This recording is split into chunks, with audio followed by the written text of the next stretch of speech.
All right, it's time now to welcome a young man who took a chance on Las Vegas, and his bet, it paid off. A young man who was a four-star recruit that balled out in the Big 12, but wanted to bring his talents to the desert in the West Coast. He's a 6'9" hooper with a wingspan as long as Vegas summer days are bright.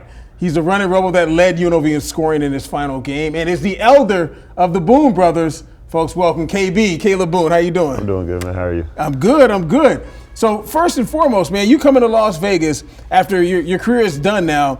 You feel like you made the right choice to come out here to the desert? Oh, 1,000%. That was one of the things that me and my brother and my dad talked about when we made the decision. My dad was really the main reason why I decided to come out here, because he was like, once you go to Vegas, you're gonna love it. And then he said, it's everything that you was looking for. And I was like, okay, Dad, say that. And then we came down here, and I heard about the tradition, how everything was going. And I was like, okay, I just want to make an impact somehow, some way, to put this team back on the map. And I feel like I did that. How hard is the decision to leave? You're born and raised in Tulsa, Oklahoma. You went to Oklahoma State.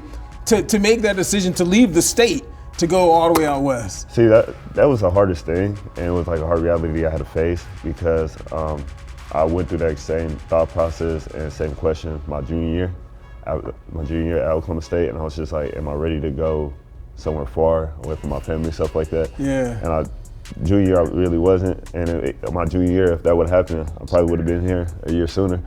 But I waited it out, thought about it, and I was like, oh yeah, no, it's time to go. I talked to my dad. Like I said, he was like, yep, it's time.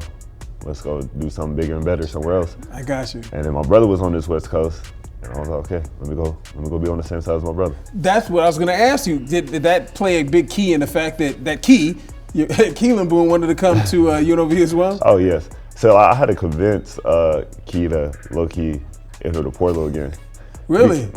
Because he said he loved Pacific and everything like that. He has no knock or anything bad towards Pacific. Because we talked about that in November, December. Okay. So, and I was like, okay, bet. For my fifth year, COVID year, grad transfer year, whatever it was, I'll go there to play with my brother. Yeah. Like be on the same team with my brother again.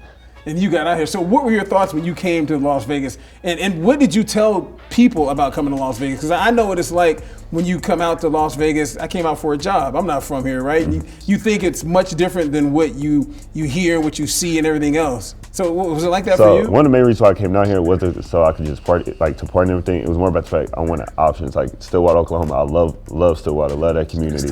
It's tiny, and it's not much to do. It's a college town. My goal was I didn't want to go to another college town, and I wanted to go live in a city where there's always something to do, which is it was a blessing, but it was a curse, because like I said, there was times during the season this year where our stadium wasn't as filled up with many people. There's so much stuff to do. Exactly, and that's the reason why it was it's a blessing, but it's a curse. But that was one of the main things I wanted. I just wanted to go somewhere where I was I just want options to do stuff outside of basketball. I got you. And being that the fact that the Thomas and Mack wasn't as packed as you would have liked it to be, but you got a chance to experience some of that towards the end of playing here. And what was that like? Because I know what it was like when your coach played. Mm-hmm. I actually covered your coach when he played. So the Thomas and Mack was crazy, but what was it like experiencing that? It was crazy. It was like I said, it was ups and downs this season, because at the beginning of the season, there wasn't a lot of people there. Yeah. But then towards the end, when we started winning stuff like that, I see the seeds started to be more foot up and everything like that. I was just like, oh. But the Boston College game, that one was I was like, oh, so y'all could, this is what it's like if this place gets packed up, because it was loud, it was energetic. What's another one? San Diego State, that was a good one. Yes. And I love that, and I'm just thankful for the people of Las Vegas to come out there and support us like that, though. And the fact that you only played here 1 year, but I'm assuming, I don't want to put words in your mouth, but I'm assuming you feel man, Runnin Rebels, that's like my home. Oh no, yes, that's the one thing I love about this community. I love about this city, because the ones that came in support, they showed up and they showed out for us. And this is home, man. This is home. I'm glad that I was able to come over here, make this home, and everybody welcome me. Absolutely, and something you already know, but the Summer League comes through Las Vegas. The fact that professionals are here and you have aspirations to be a professional basketball player. So after the season gets done, what are you going to end up doing? So I'm going to end up going to Arizona and do my draft workouts and stuff over there. Okay. In a few weeks, I'm going to go to Portsmouth for, I guess, this top senior showcase thing. Oh, that's good. Test yourself against some of the other seniors in the. Okay. And my agency, me and my brother signed with the same agency, and we're gonna go stay down there, work out, basically just grind. Okay. For the process, and then hopefully, either I'm just hoping I get that call or hear my name called, one or two. I can't imagine that I've seen a lot of pros, a lot of college guys, a lot of pros. I can't imagine you wouldn't be a guy who's going to get paid to play basketball, whether it be here, overseas, in the G League, NBA. You know what I mean? Mm-hmm. I just try to stay positive. It's just like, I talked to my brother about this after we lost against Seton Hall in the room when we got back to the hotel. But I was like, the only thing that's like, because after the game, I was just sitting there thinking, and Key can make fun of me because he was like, "Oh, you processing? Like, what are you thinking about?" I was just thinking about. I got to the room. I said, "It's just now it's to the point in like my life where it's like, it's not basketball. Me having a spot somewhere isn't always guaranteed. Like, college kind of gives you like that security that like somebody wants you. Somebody. And that next level is like, if you're not good enough." It's tough. It's really, better really luck next year or somewhere else, and it's just like, it's crazy. At some point it could end, and you'd rather for it to end on your terms, right? Oh yeah, and that's my goal in the NBA. Like, if I make it to the NBA or just after this next journey in my life, is I don't want it to be somebody tells me like, "Oh, well, you're not. We don't need you no more. You're good. Go retire," or something like that. Like, I want to retire on my own dime, my own time, I get you. and I just want to play until. I'll go one day I wake up, I'm like, my back hurts, my knees hurt, my elbows hurt. You be old like me? Yeah, and I'm just like, you know what? I just can't do this no more, and I achieved what I needed to. I did my goal, and it's time. That's it. Okay. Now this is something I know a lot of people are interested in. Obviously, you and your brother, twin brothers. Back in the day when you guys were twins, did you guys look a lot more alike? Have like the same haircuts? Did you guys ever do that whole deal? Oh yeah, we did. Okay. My dad is criminal for this. My dad always used to have criminal for this. My dad always used to have me and Key in a ball with a ball fade. So like, oh really? The 0.5, man. Had us walking around with the 0.5. But my dad made us do that because he was like, if y'all not gonna take care of your hair, I'm gonna choose it. Something I could take care of. Pops. But we'll always have that. But then the older we got, like around middle school, me and him did the mohawk and everything like that. And then I cut my hair. Tried to grow mine out, didn't work, didn't take care of it. Then Key ended up in high school growing dreads. I cut my hair, and then in college we both grew dreads. Oh, you had dreads before? Mm-hmm. I had dreads I had little twists my freshman year, and then I got dreads sophomore and junior year. I cut my dreads off when Key left for Pacific. Wow. Okay, so at that point in time, you guys both had basically your hair was the same length, and you guys. Wow. Oh, people I was gonna say used to give me and Key confused all the time. Really? Mm-hmm. So, I mean, everyone, I know you get this question a bazillion times, but how often did you guys ever try to do like playing the trick on folks and all that sort of deal? Just growing up. See, that's the thing. Like, me and Key, since like we could like me and Key will always act completely different. Okay. My dad and my mom would tell us like they act nothing alike. Yeah, you can tell. I mean, me from just being around you guys, just a little tiny bit, I can tell who you guys have crazy different personalities. Oh yeah, no. And in Stillwater, Key wasn't. There was a point where Key was like outgoing and it kind of calmed down, but it would just be funny because everybody would come to me and Key and tell me something like, "Oh, your brother does this, but you do this, you do this. Y'all don't act the same." And me and Key would never talk to each other truly. And still, like we wouldn't go do much stuff really? together. Yeah, because me, like growing up, all me and Key did was just hang out with each other. So like once we got into college, stuff like that, it was just like, all right, you go your route, I go mine. If you need me, I'm over here. We'll meet up somewhere, and it was always like that. That's funny. So how about in Vegas? It's the same thing. Same thing. It's the same thing. Key's just going. When we get home, he goes in his room, I go in my room, I hop on the game. It'd be funny though, cause like my homeboy back home, he'll call me and be like, "Hey, hop on the game." I'm like, "All right, bet." Like, He'll be like, I'll go get Key. I literally just call him. I won't even walk to his room. I only walk to his room when he starts messing around in the game and won't be playing for real and stuff like that. I'll be locked in. Oh, okay. Yeah. Okay. That's funny. Yeah. So, and I got more questions that I know you guys get a lot. Okay, one-on-one. On me. All day, every day? All day, every day. Wow. So do you treat him like a little man? Oh yeah. He's gonna have to guard me down there. Key, that's the thing. Me and Key have this argument all the time. And it really just depends on this stuff. Because I know Key's moves like the back of my hand, but he knows mine. And it's just like, whoever gets the ball first can win. Yeah, it's just really dictated. Because we didn't play ones to the point it was like, okay, we're just gonna play inside the three. And then we didn't play it where it was like, okay, we're gonna play outside three. And he got me outside three, but I didn't got him inside the paint and inside the three balls, inside the three. So it really just depends. Okay. See, I wonder, how did that come to be in the fact that you play inside more than, because you guys are the same height, right? No, I'm 2 inches taller than him. Oh, you're 2 inches taller than Key is. Ah, okay. So I guess that makes more sense that you would be, how much do you weigh? Weigh a lot more than him as well? I weigh like 5-6 more pounds than him. Ah, okay. Well, what about like arm length and everything else? I got the long wingspan. Like the summer days are long. Oh yeah, I'm not. Yeah, I'm big bro for real. Yeah, okay. Hey, you're big bro for real. I'm big bro for real. Okay, I love that. I love that. So this is something else that a lot of people probably don't know, but I would love to share this with them. Your shirt. Got Malcolm X on the shirt. One of the things I commented as soon as I saw you, I love the shirt. You own a lot of shirts like this. Is that something that you're really proud of, your heritage? Oh yeah, yes, I do. I got a couple of them, but I like getting shirts like this because it's just like, I really got a lot of them during Black History Month. And I would go to this mall down the street from my house, and they got plenty of these, so I always go. I don't know the name of it, but I do love wearing shirts like this. I love representing. I went to this one store to buy a hoodie, and they had a Malcolm X hoodie, and I didn't get it. I was broke around the time, so I'm gonna go back and get it. Okay. And this is back home or here in Vegas? Here in Vegas. Oh, okay. Yeah, I didn't start getting all my clothes until I got down here. Okay. You know, my drip back in Stillwater wasn't the best. It wasn't the best. Okay. Let me ask, have you ever seen the movie with Denzel?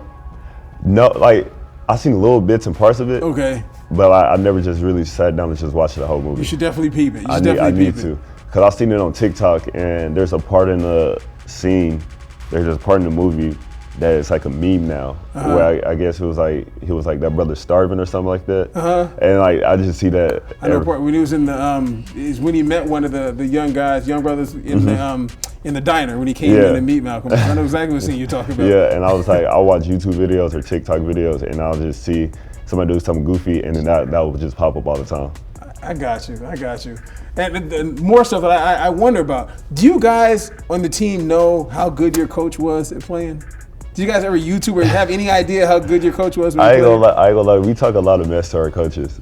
The main corporates that get the most like smack talk is Maul, Coop, and Crew.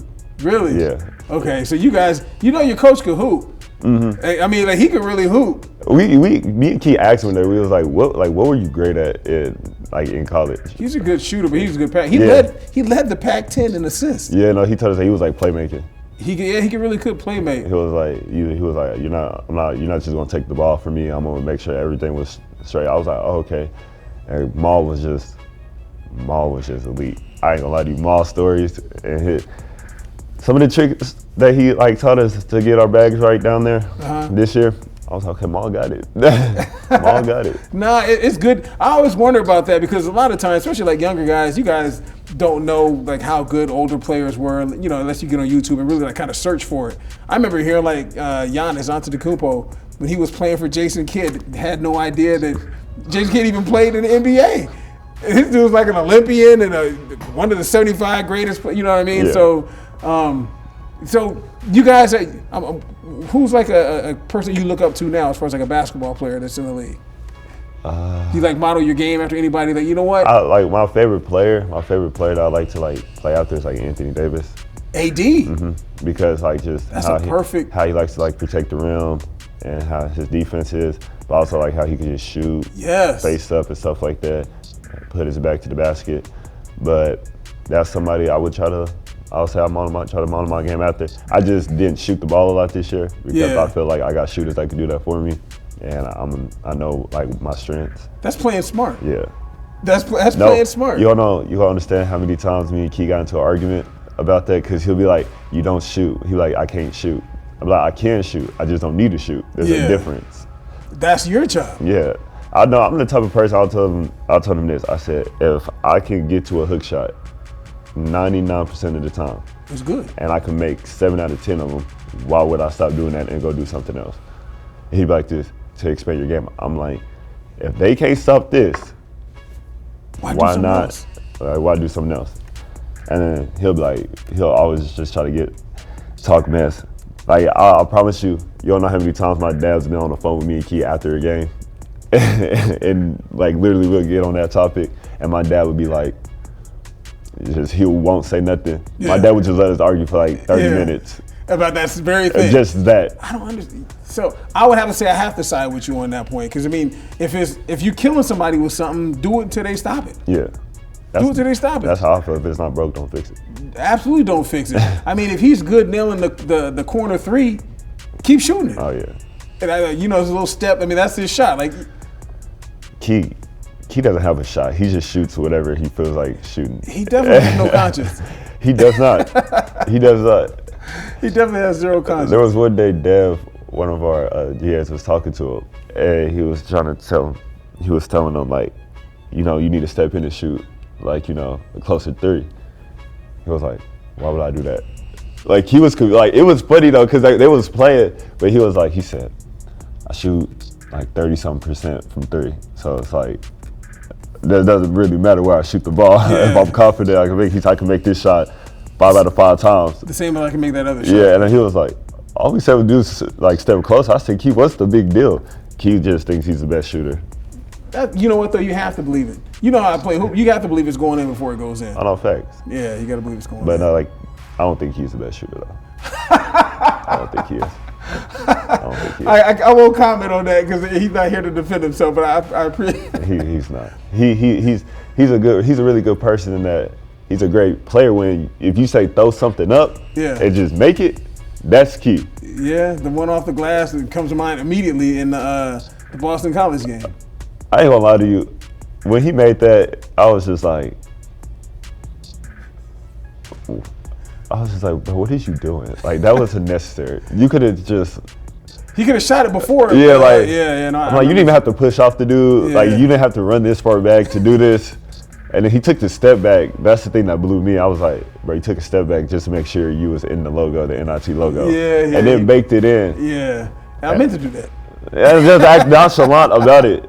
He did. He definitely was nonchalant about it when he ran down the court. Oh yeah. So as far as like the run that you guys made, going to the NIT, I know you've heard this from a million people. If you would have been in the Mountain West, tournament, that I think you guys probably could have won that thing. Definitely could have beaten San Diego State. How difficult was it for you to sit there and watch your guys play, man, when you're injured? It was very difficult, especially for the fact of like knowing me rolling my ankle and messing up my ankle when we went to Reno. So then I didn't know what was wrong with it until my trainer was like, yeah, you got a high ankle sprain, and there was other things with it. So then I was just like, man, and Key was thinking, I had people telling me, like, just worry about the next level and everything, just set out rest. Yeah. And I was like, part of me was just like, nah, I didn't want to do that. See, that's because like I wanted to be there for my team, and I wanted to like be like, we're at the point in the season where like another game isn't promised, and I was just like, so that she's one the day that we did play San Diego State. One, I didn't even know I looked that bad walking. I looked bad. Yeah, you had a nice little mean limp to it. But I was just like, I knew in my heart, I was just like, I could go do something for my team. Like I could go get a block, I could go get a rebound. It might hurt, but I knew I could do something. But I suited up that game watching. I was just in case they needed me, but that did hurt because even on that game, I was just like, I know it deep inside. This isn't discredit to San Diego State, but like, of course not. But I'm like, I know if I play that game, I feel like we win that one, and then it's just momentum and more of a resume for us to make the tournament because we needed that tournament run to make the NCAA one. No, absolutely making that tournament run. And then a few more questions. One, how good is Deion? I mean, can you believe that he's supposed to be in high school right now? It's unbelievable how good that kid is, and I remember I talked to Coop and Maul and everything when they was recruiting me to come here, and I said, "Yeah, I have a good point guard," and they was like, "Yeah, no, we got one. Don't worry about that." Yeah. And then at the beginning of the season, you know, D-Dan's trying to get his feet wet and trying to see, like, you know, how his college going to be. And I remember telling him at one point, I said, by the middle of conference, people are going to be scared you're going to be doing real damage to people when you play them. And I was just like, that's what he did this year was unbelievable. And it's exciting to see what he's going to do next year. But that dude will always go as one of my, I'll say he's top 3 favorite point guards I ever been on the team with. That's good to hear. Wow. To be like a young kid to be playing here, and his dad played here and everything else. I mean, you being from, how close is Stillwater to Tulsa? Only an hour. Okay. So I'm assuming when you guys went there, somewhat pressure playing kind of like your home at all, or? It wasn't really pressure, but it was fun. Okay. It was more like just exciting because to a certain extent, it was like, it was a little bit of pressure on like the family side of it, but just it was also a blessing because that's what we wanted. We wanted to be in a position where, you know, my mom, dad, grandma, all my family could just pull up only an hour away. All they gotta do is hit the highway, you know, and that was exciting. Okay, I got you. And the reason I brought that up just because I'm thinking about how like Deion playing here and his dad in the crowd all the time and being like a UNLV legend. That's pressure though. I kind of set the pressure on that one, but then if I was him, I wouldn't look at it as pressure because at the end of the day, that was his father's story. Now his son could go make his own story. Got you. I got you. Man, it's been good. You know, I got one last thing because people probably don't know this. What you want to do after your playing career is done? Like, you want to take my job? You want to play basketball, then you want to take my job? Oh yeah, no, I got to be a broadcaster, man. I got to. That's always been a dream of mine. And that's gone back since my AAU days. Shout out to Coach Rod Thompson. He put me on doing that because it was one time we went to a tournament, and we was just waiting for a game, and my man Johnny Dash, he was like our film guy, and I took his camera. I was just going around recording everybody, stuff like that, and I was like, I'm gonna do an interview. I was gonna interview somebody, one of my teammates, and then he came over there. He was like, you don't ask certain questions like this and everything like that. I was like, okay, put me on game. And then he said, no, if I do it, I'm gonna really do it. Yeah. And then after that, it was just something I always grew loving to do. Okay. This is something I want you to do. If I can get my director Lourdes to play the video that we see in the background of you making your shots and whatnot, what I want you to do is, can you do the highlight call of the play that's going on here? Like, say it's on TV. So nice pass from. Can you do that on the spot? I mean, this is your chance to do it on TV. I don't know. Hold on. How about we play one? If we get it rolling, if we play that, and then I'll do it. Okay. So Kalib down low, going up against Boston College. Nice little jump hook with the right hand. That's good. Kalib has 16 points on the night. UNLV was balling, and then Deion up top. KB with the alley-oop on top of the head. You don't want none of that. You want to try it? No, I'm not ready for that one yet. I'm not ready for that. You're not ready for that yet? That one. Oh, okay. So next time when I have you back or something, when you come back from in the summer league or something like that, we get you to do like a little broadcasting work. So you can get a little resume reel. You can get a little. Say that. I would love to do that. Okay. All right. Keylan Boone, 6'9", the bigger of the Boone brothers, the older of the Boone brothers. Arms and length is as long as the Vegas summer nights are long. My man, I appreciate you coming in. Thank you for having me, man.